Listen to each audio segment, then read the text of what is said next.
barring the Amish, North Sentinel Islanders and comatose blind people, I doubt there are many adults below what we used to call retirement age who haven't seen and enjoyed Back to the Future, and in all likelihood its 2 sequels. You don't need me to tell you how entertaining those films, and the first one in particular, are, so I'm not going to. Instead, I just want to talk about something I discovered when rewatching the trilogy recently, which I believe perfectly illustrates the contrast between films made back in the olden times and those that emerged from Mickey Mouse's colon today. Hi, everybody! So, early in Back to the Future Part 3, when Marty is still in 1955, he and 1955 Doc happen upon the grave of 1985 Doc, who's been lightning bolted back to 1885. You with me? The two learn that the tombstone was erected by a woman named Clara, who, as we shall discover, is the schoolteacher Clara Clayton. Later, in 1885, Doc consults a map and points out a place he and Marty know as Clayton Ravine, while noting that the map calls it Shonash Ravine. Shortly afterwards, at the ravine, Doc saves Miss Clayton from plummeting to her death, before he and Marty realise the ravine was originally renamed after her following said death, which has now not occurred. It was at this point in my recent reviewing that I thought I'd discovered a plot hole, or possibly 2 plot holes. My reasoning went as follows. Before Doc went back to 1885, Clara died in the ravine, as indicated by the name change. With Doc in 1885, but without Marty there as well, she must have survived, since she paid for Doc's tombstone following his death, which occurred a few days after the ravine business. But the only way she could have survived is if Doc had been at the ravine to save her, and Doc wouldn't have been there. He goes to the ravine with Marty in preparation for their planned return trip to 1985. No Marty, no Doc, no rescue. Furthermore, Clara's survival would mean the ravine wouldn't have been renamed, yet Doc and Marty, before the rescue, still know it as Clayton Ravine. While it kinda sorta made sense to me that Doc would have retained knowledge of the old name, Marty has joined him from 1955, 70 years after the new timeline Doc created came into effect. Why is it not now Shonash Ravine for him? Well, it turns out that back in the 90s, that's the 1990s, writer-producer Bob Gale and writer-director Robert Zemeckis addressed this whole issue in an official FAQ which is lovingly preserved at bttf.wiki.com. And I'm now going to repeat the relevant question and answer in full, with 1 or 2 of my own asides, since I found their response both intelligent and enlightening. Question. How could Clara have erected the tombstone for Doc after September 7th, 1885, if she was supposed to have gone over the cliff on September 4th? At the beginning of Back to the Future Part 3, would the name of the ravine be Clayton, Shonash, or Eastwood? Answer. The original history, which is listed immediately afterwards in the FAQ, occurred before Doc Brown was ever born or invented the time machine. This is how things would have been written in the history books in Back to the Future, and in most of Back to the Future Part 2. Version 1. Original History. August 29th, 1885, Hill Valley Town Meeting. No one volunteers to meet the new school teacher at the station. See, as soon as I read this I realised I'd missed something during that bit with the mayor, because I'm an idiot. September 4th, 1885. Clara arrives at the train station. Since no one is there to meet her, she rents a buckboard. While heading out to the schoolhouse, a snake spooks the horses, they run wild, the buckboard goes out of control and over the edge of Shonash Ravine. Clara is killed. September 9th, 1885. After a memorial service for Clara Clayton, the city fathers decide to name the ravine in her memory. Thus, Shonash Ravine becomes Clayton Ravine. Again, version 1 is the history of Hill Valley that happened before the beginning of Back to the Future. At the conclusion of Back to the Future Part 2, Doc is zapped back to January 1st, 1885. He settles in Hill Valley as a blacksmith, and the above events are altered because of his presence, as follows. Version 2. Doc in 1885 without Marty. August 29th, 1885. Hill Valley Town Meeting. Doc Brown volunteers to meet the schoolteacher at the train station. September 4th, 1885. Doc meets Clara at the train station and they fall in love at first sight. September 5th, 1885. Doc takes Clara to the festival. Buford shows up and shoots Doc in the back with the Derringer. Despite Clara's efforts at nursing him, Doc dies 2 days later from internal bleeding as a result of the gunshot wound. September 9th, 1885, Clara dedicates Doc's tombstone in loving memory from his beloved Clara. In this sequence, the name of the ravine remains Shonash Ravine. This history ripples into the future after Doc is struck by lightning at the end of Back to the Future Part 2. Marty, however, retains his knowledge and memory of the original history because he has come from a point in the space-time continuum in which the original history applied.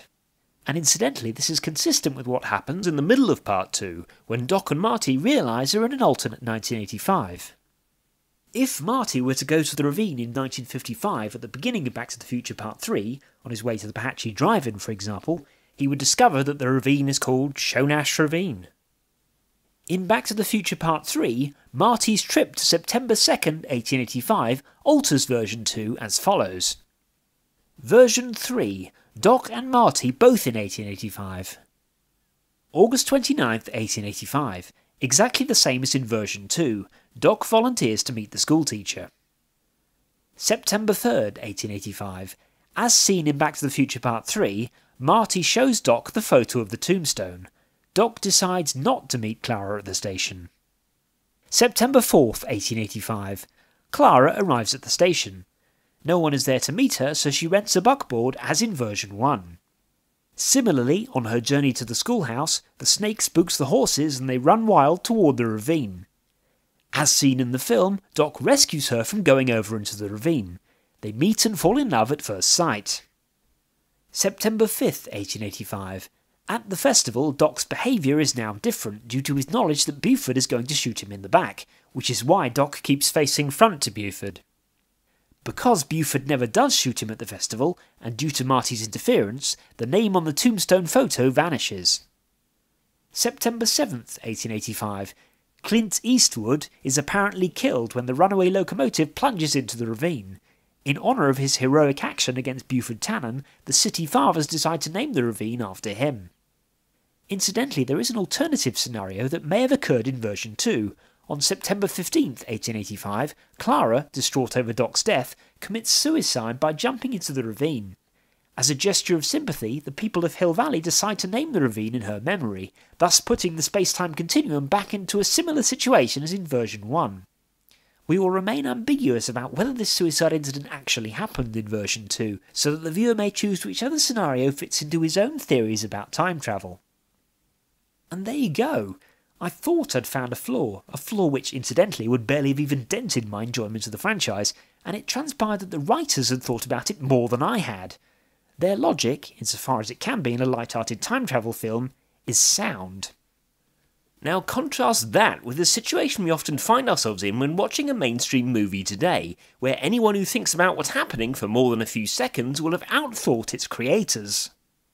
Why don't they just live by the waterfall?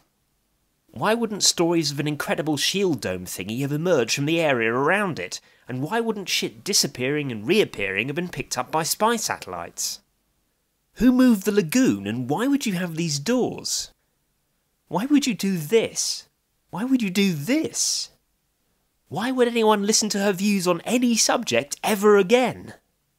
Why didn't they notice this before, in the room they were in? Why would you just stand there? How is the Pratt not instantly burnt to death by the pyroclastic flow?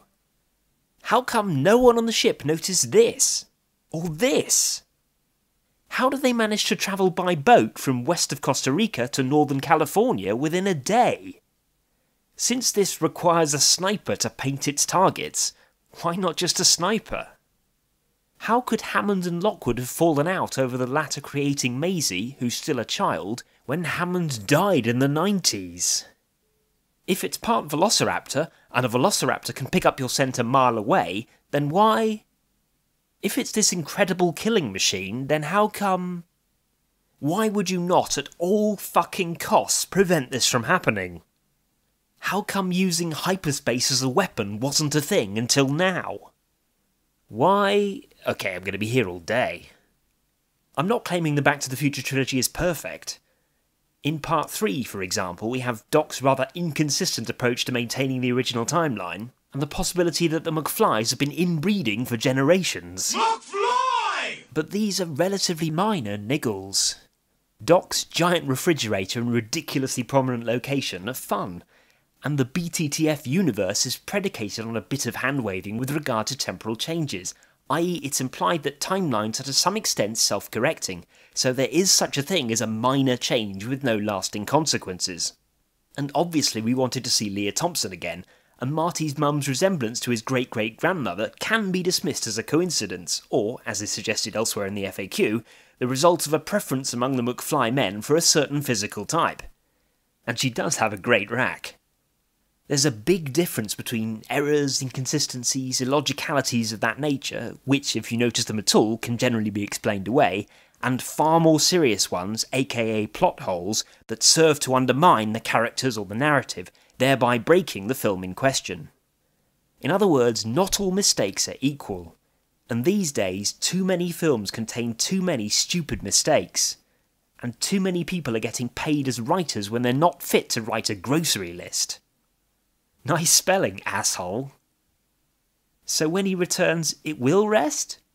Way to fuck up the first paragraph in the title crawl of a $250 million movie. It's almost as if actual writing skills aren't valued in Hollywood. Gale and Zemeckis are a million miles removed from these chuckle fucks, having created a seminal sci-fi trilogy that's brilliantly constructed and a blast to watch, even if it's for the umpteenth time. But I said I wouldn't talk.